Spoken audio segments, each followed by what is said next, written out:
So you've just moved into the new place, and while there is no major work to do, it just feels a bit, well, tired. Kids' rooms in particular take a real beating, so they're a great example of how to prep walls properly. First of all, let's talk about stickers. Yeah, they can be a total nightmare to remove. Actually, these ones came off easily, but they've left behind a sticky residue. Even if you can't see or feel it, trust me, it's there, and it could affect how well your new paint sticks. That's where the magic of sugar soap comes in. Nicotine stains, kitchen grease, all of that, you name it, it's all got to go before you start painting.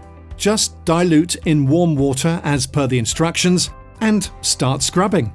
A good tip is to use a large sponge with a scouring pad on one side. That way you're not just cleaning, you're also lightly roughing up the surface, which helps the new paint to grip better. Once you're done, rinse the walls with fresh warm water and let them dry completely. Chances are you'll find the odd hole that needs filling as well as stickers and everything else. Get that sorted, use a filler, let it set and then sand down. If you're painting over a bold colour, it's a good idea to neutralise it first. Here we're using a diluted contract matte emulsion before the top coat.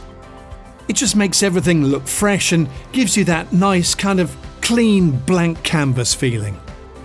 Do check out the rest of this series as we tackle different rooms in the house. And if you need expert advice, just give the team a call on 01303 477 555.